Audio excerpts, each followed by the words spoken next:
లలిత jewellers వారి double ధమాకా offer. అన్ని బంగారు నగలపై తరుగులో 1% తగ్గింపు. పాత బంగారు నగల ఎక్స్చేంజ్ పై గ్రాముకు 150 రూపాయలు అదనంగా పొందండి.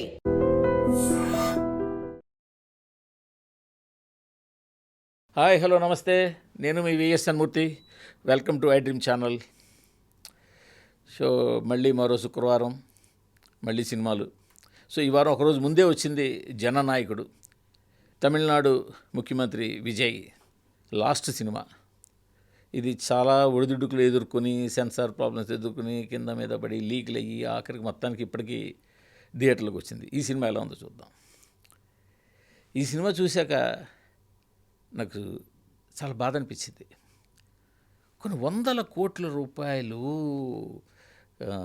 మనకు తెలుగులో సామెత ఉంది, బూడిదలో పోసిన పన్నీరు అన్నట్టుగా 100 కోట్ల రూపాయలు తీసుకెళ్ళి ఖర్చు పెట్టేశారు. అసలు ఒక అర్థం పద్ధం లేకుండా, ఒక పద్ధతి ఇది లేకుండా, ఏంటి సినిమా, ఇది సినిమానా, అసలు ఎక్కడున్నాం మనం ఇక్కడ? ఇప్పుడంతా కూడా కొత్త కొత్త ఆలోచనలు చేస్తున్నారు. ఓ పక్క సోషల్ మీడియాలో కావచ్చు, ఇన్స్టాగ్రామ్లో కావచ్చు, యూట్యూబ్లో కావచ్చు, కొత్త కొత్త ఐడియాలు చేస్తున్నారు. పైగా కొత్త కొత్త ఫిల్మ్ మేకర్లు వచ్చి కొత్త ఐడియాలతో సినిమాలు చేస్తున్నారు. ఇలాంటి టైంలో విజయ్ లాంటి హీరోని పెట్టుకుని, ఇన్ని 100 కోట్ల బడ్జెట్ పెట్టుకుని ఇలాంటి సినిమా తీసి పెడతారా అని చాలా బాగా అనిపించింది. సో ఆ సంగతి పక్కన పెడితే, సినిమా మన అనిల్ రావుపూడి తీసిన భగవంత్ కేసరికి ఫ్రీ మేక్. అసలు ఏమంటే hero character, hero daughter character. ఇక్కడ స్పాయిలర్స్ ఏం లేదు, ఎందుకంటే భగవంత్ కేసరి సినిమా ఎప్పుడో వచ్చింది, సక్సెస్ అయింది, అందరూ చూసేశారు కాబట్టి ఇప్పుడు దాచాల్సింది ఏం లేదు. సో హీరో డాటర్ క్యారెక్టర్, వాళ్ళ మధ్యన బాండింగు, ఆ ఎమోషను కోర్ పాయింట్ సినిమాలో. భగవంత్ కేసరిలో దానికి ఒక కార్పొరేట్ ఫైట్ యాడ్ చేశారు. ఒక కార్పొరేట్ సెక్టార్ నుంచి వచ్చిన ప్రాబ్లము, దాన్ని ఇతను ఎలా అడ్డుకున్నాడు. సో కానీ ఇక్కడ బడ్జెట్ 200-300 కోట్లు బడ్జెట్, 400 కోట్లు స్పాన్ పెంచేయాలి, స్పాన్ పెరగాలి. కాబట్టి మన వాళ్ళు ఎక్కడికెక్కడికో వెళ్ళిపోయి ఇంటర్నేషనల్ విదేశాలు, వాళ్ళ అక్కడ అంతర్యుద్ధాలు, గొడవలు, అసలు మామూలు స్పాన్ కాదు, ఏంటేంటో చేశారు. బట్ బేసిక్గా ఏ సినిమా అయినా కూడా ఎంత స్పాన్ ఉన్నా, చిన్నదైనా పెద్దదైనా, చూసే ప్రేక్షకుడు కొంచెమైనా అనుభవించి పలవరించాలి, కొద్దిగా నేను ఇన్వాల్వ్ అవ్వాలి. ఆ తెర మీద వస్తున్న కంటెంట్ని కొద్దిగా బ్రెయిన్లోకి తీసుకోగలగాలి, చూడగలగాలి. అప్పుడు ఉంటుంది. ఎంత మాస్ సినిమా అయినా కూడా అందులో కొంత ఆ కనెక్టివ్ పాయింట్ ఉండాలి. ఆ స్క్రీన్ మీద పడే బొమ్మకి, చూసే ఆడియన్స్కి ఆ కనెక్షన్ ఉన్నప్పుడే సినిమా హిట్ అవుతుంది. ఈ సినిమా స్టార్ట్ టు ఎండ్ కళ్ళు అప్పగించి చూడడం తప్ప ఆ చూసే సీన్ ఇంత పిసరు కూడా బుర్రలోకి వెళ్ళదు. రెండోది, ఎప్పుడు అయిపోతుందా అనిపిస్తుంది. ఫస్ట్ హాఫ్ అయిపోయిన తర్వాత సెకండ్ హాఫ్ స్టార్ట్ అయితే పోన్లే. సెకండ్ హాఫ్ యూజువల్గా మన సినిమాలు ఫస్ట్ హాఫ్ కొంతవరకు తీసుకెళ్ళి సెకండ్ హాఫ్లో మొత్తం పెడతారు కదా, అందుకని ఉంటుందేమో అనుకుంటే, అస్సలు సెకండ్ హాఫ్ అయిపోతుంది, వెళ్తూనే ఉంటుంది, ఎక్కడికెక్కడికో వెళ్ళిపోయి ఏదో రోబో వారు, రిమోట్ కంట్రోల్ వారు, ఏదో రకరకాల విన్యాసాలు. అంటే ఇంకా డబ్బులు ఉండిపోయి ప్రొడ్యూసర్ దగ్గర కొంచెం ఖర్చు పెట్టాలంటే ఇదేదే పెట్టాలి ఈ సీను అన్న టైప్లో చేసుకుంటూ వెళ్ళిపోయారు. ఒక్క సీను రక్తి కట్టిన సీన్ లేదు సినిమా మొత్తం మీద. అంటే నేనే అతిశయోక్తి చెప్పట్లేదు, కావాలంటే రివ్యూ చూసిన తర్వాత సినిమా కూడా చూడండి, మీ ఒపీనియన్ అప్పుడు ఖచ్చితంగా కామెంట్లో చెప్పండి. ఈ సీన్ బాగుంది, ఈ సీన్ రక్తి కట్టింది, నువ్వు తప్పు చెప్పావు అని చెప్పండి, తప్పకుండా నేను ఒప్పుకుంటా. రెండోది, ఇది భగవంత్ కేసరికి ఫ్రీ మేక్ అని చెప్పాను కదా ఇందాకనే. భగవంత్ కేసరిలో దానికి అవార్డు కూడా వచ్చింది. రావడం కారణం మంచి సీన్లు కొన్ని ఉన్నాయి. ఎస్పెషల్లీ ఆడపిల్లలకి గుడ్ టచ్, బ్యాడ్ టచ్ గురించి చెప్పే సీన్. అంటే ఒకే సీను, ఇద్దరు హీరోలు, ఇద్దరు డైరెక్టర్లు తీస్తే ఇంత తేడా ఉంటుందా? బాలయ్య స్టేజ్ మీద ఆ సీన్ చేస్తుంటే, అనిల్ అప్పుడు తీస్తే మనకి అనకూడదు, కానీ చూసేవాళ్ళు ఎవరికైనా సరే, వాళ్ళు ఆడపిల్ల ఉన్న వాళ్ళైనా, ఆడపిల్ల లేని వాళ్ళైనా, కుటుంబంలో ఆడపిల్ల లేని వాళ్ళైనా, ఒక చిన్న గూజ్బంప్ మూమెంట్లో ఉంటుంది ఆ సీన్ చూస్తుంటే. ఈ సీన్ చూస్తే అసలు వచ్చిందా, విడిపోయిందా ఆ సీను? అంటే మన తెలుగులో సామెత నక్కకి నాగలోకానికి ఉన్నంత తేడా అంటారే, అలా ఉంది. ఏంటి ఇంత దర్శకుడు ఇంత పేలవంగా ఆ సీన్ని రీక్రియేట్ చేశాడా, విజయ్ అంత తేలిగ్గా చేసి పడేసాడా అన్నట్టు అనిపించింది నాకు. ఎందుకు అసలు యాక్చువల్గా విజయ్ యాక్టింగ్ కానీ విజయ్ సినిమాల్లో చాలా చిన్న ఈజ్ ఉంటుంది. మనం అతని సినిమాలని చూస్తుంటే చాలా సరదాగా యాక్ట్ చేసుకుంటూ వెళ్ళిపోతుంటాడు, అది బాగుంటుంది, సరదాగా కూడా ఉంటుంది. బట్ ఈ సినిమాకి వచ్చేసరికి అతను కూడా కొన్ని సీన్లు చూస్తే అతను కూడా చేతులు ఎత్తేసినట్టు అనిపించింది. ఏంటో యాక్షన్ సీన్లు నడిచిపోతుంటాయి విపరీతంగా, తుపాకులు వందల కొద్దీ వేల కొద్దీ మిషన్ గన్లు, వేల కొద్దీ జనాలు కాల్ చేసుకోవడం, శవాలు రోడ్డు మీద గుట్టలు పడిపోవడం, ఏంటేంటో సినిమాలో. నాకైతే ఒక్క సీను కొంచెం ఒక అమ్మాయి యూనిఫారంని ఆ తల్లి జెండా కింద ఎగరేసి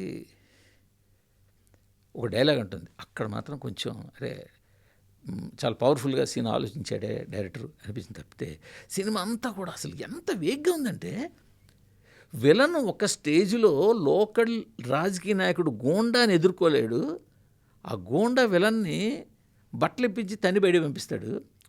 అలాంటి వాడట ఇంటర్నేషనల్ లెవెల్కి వెళ్ళిపోయి ప్రపంచ దేశాలన్నీ గడగడలాడించేసి నరరూప రాక్షసుడు అయిపోతాడట. అసలు ఏంటో కథ తలా తోక లేదు, ఏదేదో చేసేసి ఎక్కడికి వెళ్ళి వేసేసి అసలు దేశంలో ఏంటుంది, ముఖ్యమంత్రిని, గవర్నర్ని అందరినీ కిడ్నాప్ చేసేయడమా, ఎవరిని పెడితే వాళ్ళు చంపేయడమా, అది అసలు ఇంకా పద్ధతి వాళ్ళు ఏదో మిలిటరీ అంతా వచ్చేసిన వాడు నేను చేయలేకపోతే ఏదో లాజిక్ లేకుండా. సరే కమర్షియల్ సినిమాకి లాజిక్ ఉండక్కర్లేదు, మాస్ యాక్షన్ సినిమాకి, కానీ కొంచెమైనా అసలు కోర్ ఎమోషన్, భగవద్గీతలో ఉన్న కోర్ ఎమోషన్, ఆ పెంచిన తండ్రి, ఆ కూతుర్ని ఒక బలమైన పులిలా పెంచాలి అన్న కాన్సెప్ట్, దాని మధ్య ఉన్న కోర్ ఎమోషన్, దాన్ని పట్టుకోలేపాడు అక్కడ డైరెక్టర్.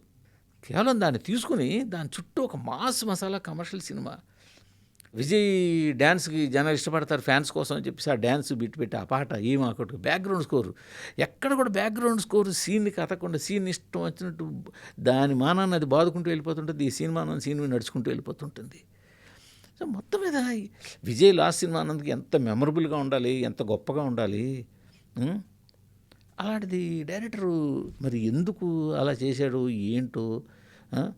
సినిమా మాత్రం ఇటీవల కాలంలో ఇంత దారుణంగా డిసప్పాయింట్ చేసిన అతిపెద్ద సినిమా ఇదే.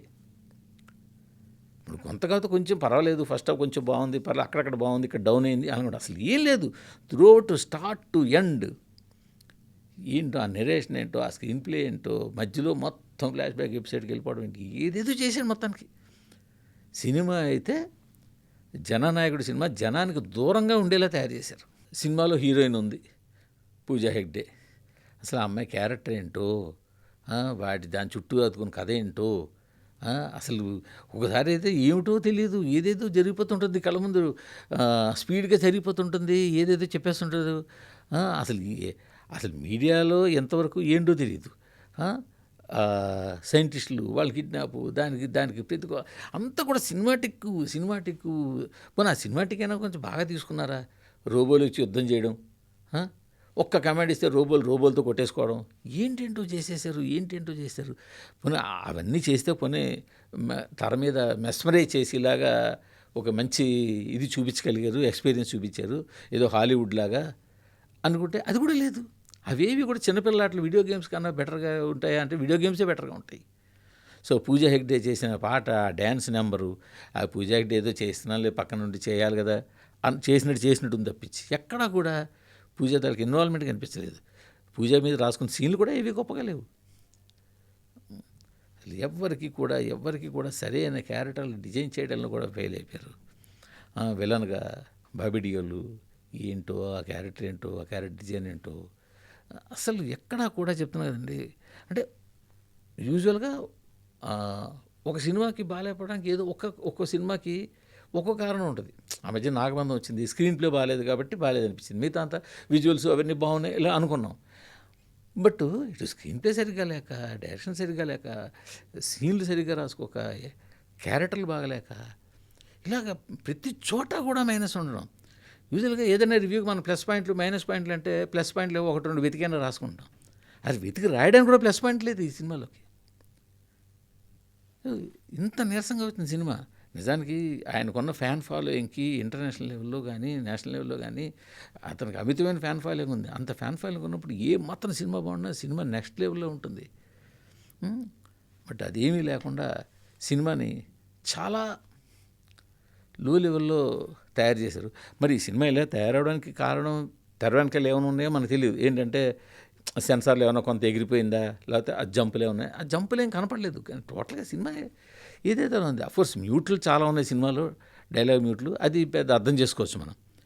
బట్ ఏ సినిమా కూడా నేను మొదటి నుంచి చెప్తున్నట్టు, ఇందాక చెప్పినట్టు, ప్రేక్షకుడు ఏ ఒక్క సీన్ తోటి కనెక్ట్ అవ్వడం కానీ, ఫీల్ అవ్వడం కానీ, దాన్ని ఓన్ చేసుకోవడం కానీ, దానికి రెస్పాండ్ అవ్వడం కానీ ఇలా ఏది లేదు. అదే ఈ సినిమాకి బాగాలేదు అని చెప్పడానికి ఒక చిన్న ఉదాహరణ, అదే సినిమా మైనస్. ఇన్ని 100 కోట్లు పెట్టిన ప్రొడ్యూసర్స్ని తలుచుకుంటుంటే అసలు అయ్యో ఏంటి ఆ ఖర్చు ఏంటి, పైగా సీజీ వర్కులు చేశారు. ఆ సీజీ వర్కులు వాటి క్వాలిటీ చూస్తే ఎక్కడున్నాం అనిపిస్తుంటుంది. కుర్రాళ్ళు నాకు పెద్ద బాగా అనిపిస్తుంది. అంటే యంగ్స్టర్స్ గొప్ప గొప్ప సినిమాలు తీసేస్తున్నారు, షార్ట్ ఫిల్మ్స్లు ఏని పట్టుకుని రకరకాల క్రియేటివిటీ చూపించేస్తున్నారు సోషల్ మీడియాలో.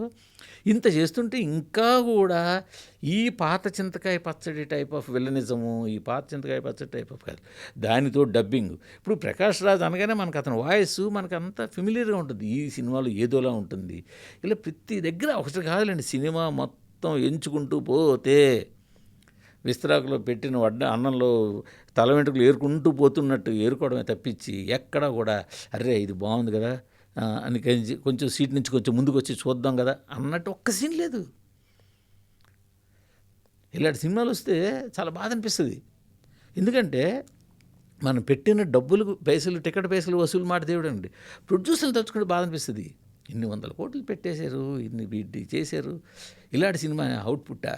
ఈ అవుట్పుట్ కోసం ఇన్నాళ్ళు పెద్ద పెద్ద రాజకీయాలు జరిగిపోయి సెన్సార్ సర్టిఫికేట్ ఇవ్వకుండా, అసలు సెన్సార్ సర్టిఫికేట్ ఇవ్వకపోవడానికి నేనేమన్నా రాజకీయాలేమో కారణం అనుకున్నాను. లేదు, సినిమాలో కంటెంట్ కూడా కొంత కారణం ఉంది. ఎందుకంటే దేశంలో అంతర్యుద్ధము, కులాలు, మతాలు, వాటి మధ్య ప్రార్థనా స్థలాలు మీకు ఇవన్నీ అన్నప్పుడు ఖచ్చితంగా సెన్సార్ వాళ్ళు కొంచెం ఆలోచిస్తారు కదా, అది కూడా ఉంటుంది కదా కొంత. బట్ ఆ సంగతి అలా పెడితే ఏదైనా సరే తీసిన కంటెంట్ని జనాలకి నచ్చేలాగా, కొంత కాకపోతే కొంతైనా నచ్చేలాగా ఏ డైరెక్టర్ని తీయగలుగుతారు. But throughout end, start to end ఎక్కడ కూడా జనానికి నచ్చేలా తీయలేకపోవడం కూడా, అది కూడా ఒక ఆర్ట్ అనుకోవాలి మా డైరెక్టర్కి. సో మొత్తానికి ఈ వారం వచ్చిన 2 సినిమాల్లో ఒక సినిమా ఫలితం ఇది. మళ్ళీ మరో సినిమా రిజల్ట్తో కలుద్దాం. థ్యాంక్ యూ, నమస్తే. And for more videos, Please subscribe to iDream channel. Subscribe to iDream Media. Please subscribe to iDream. Please subscribe to iDream. Please subscribe iDream. And please subscribe to iDream. For more videos, subscribe to iDream. please like, share and subscribe to the channel. Congratulations, iDream. Subscribe to iDream. Subscribe to iDream. So subscribe to iDream Media. iDream ki iDream team అందరికి huge congratulations. Please subscribe iDream Media. Please subscribe to iDream. Subscribe iDream. Please subscribe to iDream. iDream అంటే నా కళల ఛానల్ను subscribe చేసుకున్న నోరు తిరుగుతలేదు, మీరైతే గంట గుర్తు కొట్టండి. For more such videos, please subscribe to iDream. Subscribe to iDream. Please subscribe to iDream. Please subscribe iDream Media. Please do subscribe to iDream. Please subscribe to iDream Media. For best entertainment and information, please subscribe iDream. And don't forget to subscribe to iDream.